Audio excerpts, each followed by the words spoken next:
everybody, welcome to another episode of Real-tor Talk. Jesse and Murray here.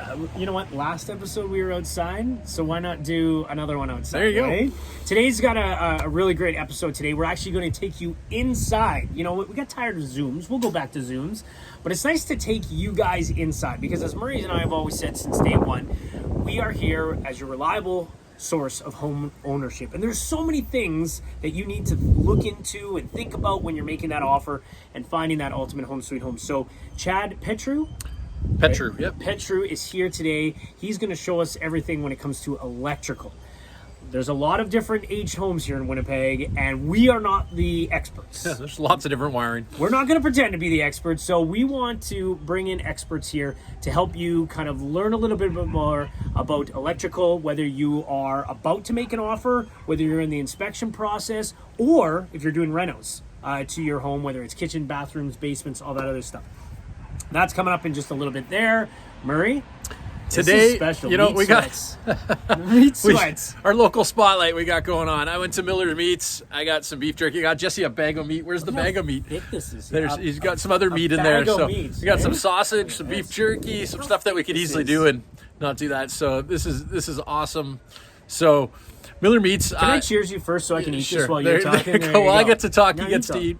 It's perfect. So they were started in 1971 and family owned. I don't know if it didn't say online if they're still family owned, but it looks like they're second generation for sure. But they may still are not going. I don't know if you've ever been into a Miller Meat store, but they have like everything in there. You can get like kind of some groceries while you're there. That they actually have their logoed marketing on clothing. Like you can get hats and hoodies and with their logos and stuff on it. It's pretty cool. Great little place in Manitoba with 4 locations in Winnipeg here. So some of the stuff's made internally, and obviously they try to support local with a lot of their stuff. So if you go onto their website, you'll see on there's a lot of shop local ideas, and you'll find all the stuff that they have there. So great little store. I don't know if you've been there, but go check it out. If you're barbecuing, go get yourself some stuff. Go get some bison. Go get some beef, chicken, lamb. You know, go find what they have, and you'll be able to barbecue up a storm. So it's a great little place. So lots of homeowners have electrical panels in their house. Well, all of them should anyways. And we're not sure what it can tell you from this. So we brought in an expert today. We've got Chad Petru Electric here. Chad's going to give us kind of a rundown on the electrical panel in your house and tell you a little bit of information. So Chad, give us a little rundown on this and help me understand what's there and what we can see without taking the cover off. Yeah, so first of all, this here, there's 2 numbers on this breaker, 100 and 100. A lot of people, not a lot, some people think that this is added together and they have a 200 amp service. But this is actually a 100 amp service. Whatever number is on this breaker represents the service capacity that's here. So now this is a 100 amp service. Typically in a home, you've got 100 or 200. Insurance doesn't love anything less than 100.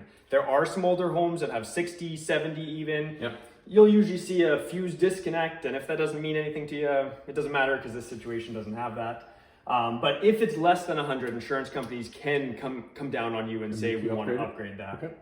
And then this is hard to tell from here. It's called ITE, but since then, this has been discontinued and is now Siemens. Just based on my experience and my knowledge, these breakers are a little more difficult to get. The price point is considerably higher, but they're still a really good breaker. There's nothing wrong with them. They trip when they're supposed to.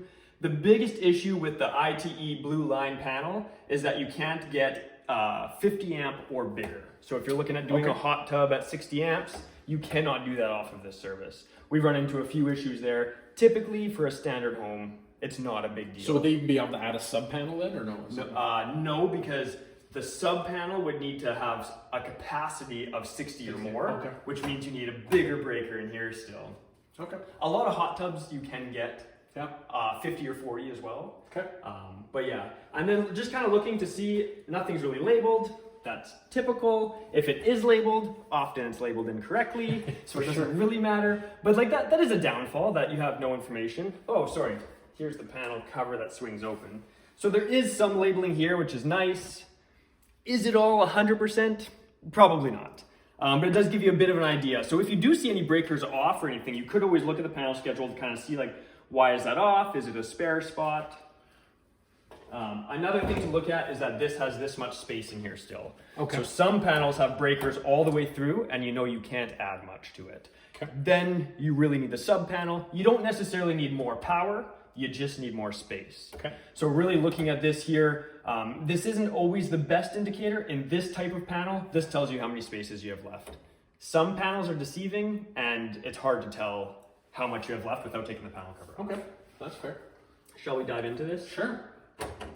While you're doing that, is any of this stuff on the outside really that important that we need to worry about, like this puppy here? No. So it is nice, especially for insurance purposes, to make sure there's no open knockouts in here. Okay. So those are safety issues, and insurance does not like that. So making sure there's no open holes. If there are open holes or there aren't panel fillers here, Yeah. then it's very easy to do, but something to be considered of. A lot of people hate the chaos. There's always going to be some chaos. The older the home, the more chaos there is. There's nothing wrong with this. Everything's fastened well. Things are stapled here. A little bit of crisscross. This looks actually really good compared to a lot. But I'm never really concerned about how it looks as long as everything looks safe. Okay. Things like that. Let's make sure I don't drop this panel cover. So one strict thing for any homeowners out there is don't go playing in this by yourself. There's a lot of live electricity in there, and it will hurt you. So please, if you're going to go this extent and you don't know what you're doing, please hire the professionals to do it. It's so important.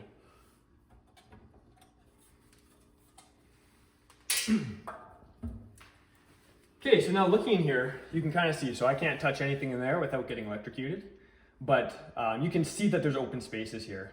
Sometimes those panel fillers are down here, but when you take the cover off, you see there's actually no spots. So this piece here is where all your power comes from. Correct. There's nothing coming down. And they attach to there, and that's what gives them the power here. And then here, I was suspecting that there might be some aluminum in this panel based on the blue wiring here, based on the type of panel it is, just from experience. But from what I can see, everything actually looks like copper. I could just take a quick peek in here. Yeah, everything, like you can see all the neutrals, those are easier to see. Yeah. All of that's copper wiring.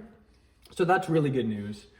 Another thing to look at is to make sure that these aren't, it's called T-tapped, meaning there's two wires going under one breaker. Okay. It is a little bit deceiving. This is the doorbell transformer that you pointed out. Okay, yeah. That is allowed to be T-tapped. Okay. So oftentimes I'll be looking in the panel and be like, oh no, there's two wires under that breaker. And then I follow it and realize it's just a doorbell. Okay. So it's not a big deal there. Okay. This is a very neat panel. Everything's coming in really nicely. You typically will not see it that neat. Yeah. You'll typically see wires kind of smashed in here, really tight. Things have been added over the years, especially the era of this home as well. Which is not a bad thing. It's not the end of the world. No, it makes it harder to add things. It's a little more risky when you're working in the panel if it's live. But again, it's kind of the same thing out here. It's fashion versus function sort of thing. And sometimes it is what it is. I don't typically recommend people spending a ton of money just to clean up the inside of their panel. Yeah. If they're going to redo it, different story. But Correct. If they're just gonna clean up. So quickly, the difference between a 110 and a 220 breaker, what's the difference between those? So there are two wires coming into here, which feed to this breaker. Yeah. And then this breaker powers up that bus bar. So like you see red and black, the wires aren't color coded in here for residential, but let's view it as red and black coming in, and red is one phase, black is another phase. And so each alternating breaker is red, black, red, black, red, black. So when you have 120 volts, that's most things, your plugs, your kitchen counter plugs, your lights, all of that. Your 240 volt is typically your stove, your dryer, your air conditioner. Things that run off 240 volt is more efficient. Okay. The higher the voltage, the lower the amperage, which means you pay less. Okay. So a lot of things that draw heat will be more power. So it's just kind of looking at that. You can't just make a plug 240 volts and then it'd be more efficient. That's not how things work. Okay. But yes, that's what they do. So even like if you get bigger into commercial, the voltage starts getting raised. There's such a thing as 347 volt lighting, just because it's really efficient for a big warehouse to have something like that. Okay. So I said 110 and 220. You said 120, 120 and 240. Is that different? Because And- it's always my whole time in renovation world, it's been Yeah. up and down. Everyone's used different terms. And most homeowners will call it 110 and 220. Okay. And a lot of ratings will say 110 or 220 on it. But what North America has coming to the house should be 120 and 240. Okay. Now, typically the ratings on the appliances are saying the range. So like if you only have 110 volts, this item will still work. And so from the line outside to your house, you might lose a little bit, depending on the area, depending on match of a hydro, depending on the setup. Same thing from here to the garage. It's a long run, so it might lose a little bit of power on there. So when we meter it, it might only be 116 volts rather than 120. Okay. Your appliance is good for 110, so it's fine. Makes sense. Makes sense. Yeah. So you mentioned aluminum wiring, thinking potentially that was coming in here.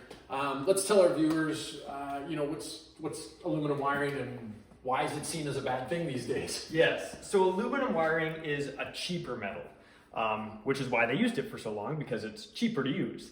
Now, the problem is it expands and contracts a lot more than copper does, specifically with temperature changes. Specifically in Winnipeg, that's not always a good thing. Mm-hmm.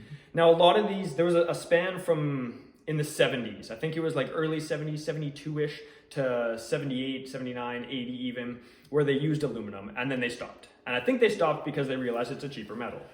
So the problem is when it's wrapped around a screw, it expands and contracts over time. So for the first 10, 15, 20 years, there were no issues. It wasn't a big deal. But as that time went on, expand and contract, it loosens that screw a little bit, which now can create some arcing. Could create a trip breaker, could melt that wire back a little bit because it's creating heat.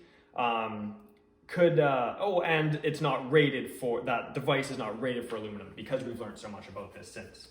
So typically a lot of insurance companies are saying that if you do copper jumpers, so use an anti-oxidization compound, Moret rated for aluminum, and twist all those wires together, bring a copper jumper off of it and attach it to any device, because all devices are good for copper, then they will approve that. So we go through the whole house. It's usually one long day for two guys to come in and go through the whole house and do all of these whips. Depends on the size of the house, depends on how many devices, but that's typical what it is.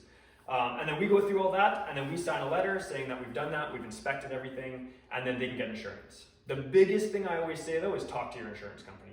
See if they want to make sure you know what their expectations are. Because when it comes right down to it, all that really matters is that you have insurance. So if they want us to do something different, like for a while there, it was varying on what they were expecting of us. It's kind of across the board right now that it's doing these pigtails and signing off on that. So making sure they approve whatever is happening before you spend the money. We see it a lot in our world with the pigtails, because you'll see it in the write-up, house has been pigtailed, right? Yeah. And so we're like, okay, well, great, right? But, it comes down to an insurance company. It doesn't really matter what they've done. So that's a good point for everyone to know, is check with your insurance company before you spend your time and money doing these things. Rewiring a house is a big endeavor, and it would definitely be rather interesting to do it with aluminum because it's around a little bit different. But another wiring we see in houses a lot is knob and tube. And so what's the problem with that? I mean, if you go into River Heights, every house there had it at once upon a time. And in my reno days with you, we, rewired a couple of those. So what's the deal with knob and tube? So knob and tube is how they wired tons of homes. Way more prevalent than aluminum. Very prevalent in Winnipeg. There's a ton of homes with knob and tube. Now, the new wiring, you can see like this, comes in a package. So it is 3 wires in there, a hot, a ground, and a neutral. Those don't mean anything to you. It doesn't really matter. They all come together. They're packaged together. The ground is literally just for life safety. We learn about that all in school and why it's there. Back in the day, they ran those 2 wires separately and didn't ground anything. So there was knob and tube. Then there was a sheathed wire. So this is a sheath. This is a nylon sheath. There was a sheathed wire in like a cloth. None of it here. Yeah, there's none here. But it kind of looks more like a cloth on this. And for a period of time, they ran the 2 wires together, the hot and the neutral. Still no ground wire. As far as I understand, insurance companies have no problem with that. But they do have a big problem with knob and tube. Okay. Then after that, they did sheathed wire with the ground. Yeah. And then they moved into the aluminum for a small period of time, and then they came out with this. And it's now like a nylon packaging. This has been, as long as I've had my license, that we've been using the nylon packaging, and it looks more like that. Okay. The problem with knob and tube is that it's two separate wires. It really, what I often describe it as, is a spider web throughout your house. Yeah. Because you didn't need to bring each wire to a box and out of a box. You could just switch the neutral or switch the hot. Like, they kind of had a lot less rules to run by. So it's a spider web that goes through your house. In my opinion, there's not a lot wrong with knob and tube, but there's no way to tie in newer, good wiring to knob and tube properly. Legally as well, and safely as well. Yeah. And so it's really, knob and tube homes often have one plug in each room and maybe a light, but not even that necessarily. Okay. So of course people are adding electrical to these houses, and there's no proper way to tie it in. Okay. So insurance companies now typically are giving about 30 days, especially if you're buying the house or selling the house. It's a 30-day period. Often the best time for us to get in there is with the seller or with the buyer in that period of time before anyone lives there, because it's invasive. We're rewiring a whole house that's already drywalled or plastered or whatever that is. So that's typically where we're at with the knob and tube, and then finding a way for insurance to sign off. I have heard of insurance companies, when people look to renew their policy, say, we know you have knob and tube, you have 30 days. Okay. We can extend that. A lot of people start panicking and saying, I have 30 days to get this out of my house. What's your scheduling like? Yeah. As long as it's scheduled, as long as you're working engaged. towards it, I've never had a problem with insurance to say, look, we're getting it done in 60 to 90 days. Yeah. We'll have it completely finished by this date or whatever it is. And insurance companies have been happy to work with us on that. Okay. Cool. There's lots of things with electrical. I mean, it's all over the place. And I do find it funny with knob and tube on how they named it knob and tube. And it was because the tubes ran through the choice, Yeah. and the knobs were if they changed direction, right? Like, it's just kind of an interesting thing. I thought there was something more to it till I learned that. But, well, Chad, I want to thank you for your time on this, because this is huge. And, hopefully we've educated some people out there. And I just want to, remind you to be safe when you're playing with electrical, because the last thing you want to do is end up in the hospital because you just did something that you didn't know what you were doing. It's not a DIY project in my opinion, but hey. So thank you so much for taking the time to explain all of this, and we'll have you put this back together in a minute, but thanks so much. No problem. Well, that was a lot of awesome information that Chad sent to us there, like crazy, and like this biggest stress with electrical is be safe, because it can end your life, and we don't want to see that happen to anyone. So be safe and hire the experts to do it. It's not a DIY project. That's super important, right? Yeah. So, and we're starting to see that a lot right now, because we're still in offer dates with homes, and you might have that week period before making an offer. So sometimes it's nice to get that electrician in beforehand, because then you have a little bit more information. So if you're in that multiple bidding situation that we're still in, and June is still going to be a strong month here, it's nice to have that information prior to, because if there's any things that need to be upgraded, changed and stuff like that, you have that knowledge before. So if you need to go up with your offer, then you know what to kind of budget for. Hey, you know what? Chad or the electrician that I hired said this, this, and this. So maybe if I can't negotiate that in my deal, then when I move in, there's some things that I got to take care of, but I have that knowledge prior to. So that's good. And I want to stress one more thing too about permits. Make sure you do your due diligence on this, because the permit doesn't follow the owner of the home, it stays with the home. So if you purchase the house and they didn't do what they needed to do with those permits, you're now liable. So it stays with the home, not the owners, okay? So just keep that in mind, pull the permits, it'll save you a lot of headache in the back end. It's totally worth doing, so just check that out as well. And that's why, like, when we're out with clients, make sure that if you're with us or with your realtor, ask them about that property disclosure statement, because that's on page 1. I think that's number 3 on the PDS, mentioning if anything was done without permits, right? If you go into a situation where the pot lights were done by a licensed electrician, no permits pulled, you could be fine, right? I'm not going to say you always will be, but at least you have that information prior to. Yeah. Works wonders. So ask for that PDS. And of course, we'll always have it with us, right? Yeah. Yep. And I mean, you write it in your offer as well. If it's not there, you go to an open house, see if there's one there. If when you go to look at a house, make sure that it comes with you, or if it's on the kitchen table of the house. And if not, make sure you write it in on that offer, so you have that time that you can review that PDS. Because again, like Murray said, once you move into that house, and you find out that now you have to get an inspector in, then what if you have to fix things? That's all. Well, and there's also a fine that comes with not pulling a permit, so you don't want to Absolutely. get that fine. So just dig into them a bit, guys. And you can check online on any house in the city here. You can check online to see if they've ever pulled a permit. So when you go into a house and you see it's been fully renoed, you can Google it and see if it's actually been done properly or not. So the information's all out there. You just have to go and look for it. Yeah, and talk about information. Chad's website, we're going to put it in the description and the information down below.